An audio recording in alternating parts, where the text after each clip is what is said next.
Музыкаль гамәли технологияләр кафедрасы Казан консерваториясендәге иң яшь кафедраларның берсе. Күптән түгел ул үзенең 10 еллыгын билгеләп үтте. Кыска гына вакыт эчендә кафедра үсешендә зур вакыйгалар булды. Заман таләпләренә җавап бирерлек менеджмент, музыка журналистикасы, тавыш режиссеры белгечләрен әзерләү фикере 2008 елда ук туа. Төрле мәгариф юнәлешләрен берләштерү өчен аңа музыкаль гамәли технологияләр кафедрасы исеме бирелә. Тулырак киләсе язмада. Әгәр кафедра махсус фортепиано кафедрасы исемен йөртә икән, студентларның нәрсә белән шөгыльләнүләре һәркемгә аңлашыла. Ә музыкаль гамәли технологиялар кафедрасында нәрсәгә өйрәтәләр? Монда музыкаль журналистика, музыкаль менеджмент, музыкаль тавыш режиссурасы һәм музыкаль педагогика юнәлешләре берләшкән. Яңа юнәлешләр абитуриентлар һәм булачак чыгарылыш сыйныф укучылары өчен кызыклы булып чыкты. Яшь кафедрада талантлы педагоглар гына түгел, ә чын профессионаллар, журналистлар, җәмәгатьчелек белән элемтә буенча белгечләр, менеджерлар һәм музыкаль тавыш режиссерлары эшли. Елена Николаевна Хадиева, кафедра мөдире, доцент, сәнгать белеме кандидаты. 10 ел музыка гамәли технологиялар кафедрасын җитәкли. Ольга Викторовна Скепнер, доцент, сәнгать белеме кандидаты. Ольга Скепнер исеме һәр музыкантка, бигрәк тә джаз сөючегә билгеле. Кафедра музыкально-прикладных технологий, то есть практических. И это значит, что наши студенты с самого начала, буквально с первого курса, с первого дня занятий, они должны включаться в какие-то мероприятия, которые... Кафедраның исеменә гамәли технологияләр нигез итеп алынган. Димәк, беренче курстан, беренче дәресләрдән башлап студентлар консерватория үткәрә торган чараларда катнашырга тиеш. Практик эшкә керешәләр. Аларга бу җиңел түгел, менеджерларга гына түгел, ә музыкадан ерак, икътисад, финанслар һәм кредит фәннәрне сайлаган менеджерларга да авыр.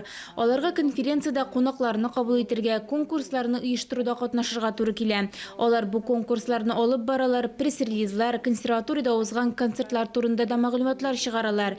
Икенче яктан караганда, бу яхшы да, практика күрсәткәнчә, чыннан да белгеч буларга теләп киләләр, яхшы укыйлар. Яңа белгечлекләр студентлардан заманча кызу ритмны таләп итә. В учебном процессе очень важную роль занимают именно творческие проекты, поскольку наши студенты люди творческие, несмотря на то, что у них такая прикладная, скажем так, функция, это журналисты и менеджеры.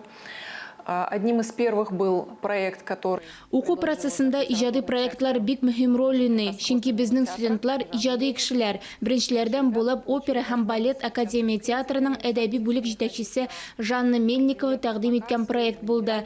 Безнең укучылар, тәнкыйтьчеләр, артистлар белән очрашу, премьераларга, генераль репетицияларга бару мөмкинлеген алды. Шулай ук Татарстан дәүләт оркестры белән хезмәттәшлек тә мөһим роль уйнады. Гастрольләргә килгән артистлар белән аралаштылар. Матбугат конференцияләрендә, матбугат чараларында катнаштылар. Бөтен процессны якыннан күрделәр. Һәм әлбәттә, алар консерватория белән уртак проектларны яктыртуда бик актив катнашалар. Чөнки бу аларның туган югары уку йорты. Алар бу чараларда бик теләп эшлиләр, материаллар язалар, интервьюлар ясыйлар. Аерым алганда Альбина Шаһиморатова, Денис Мацуев, Александр Князев һәм башка сәнгать осталары белән әңгәмә ясау мөмкинлеге бар иде.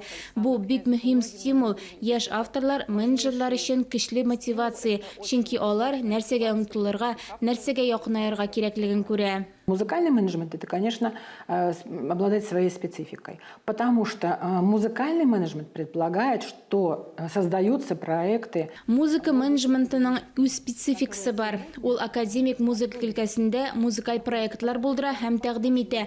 Күп санлы тыңлаучылар мәнфәгатьләре өчен эшлиләр. Безнең студентлар шуның белән шөгыльләнә дә инде. В нашей профессии, в профессии музыкальная звукорежиссура, здесь, наверное, ключевое слово в первую очередь это слово музыкальное. Безнең музыка тавышы режиссеры һөнәрендә музыка сүзе алгы планда тора. Музыка тавышы режиссерлары югары уку йортларында белем ала. Ә без монда нәрсә белән шөгыльләнәбез? Музыка дисциплиналарының бөтен исемлеге сольфеджио, гармония, партитуралар уку.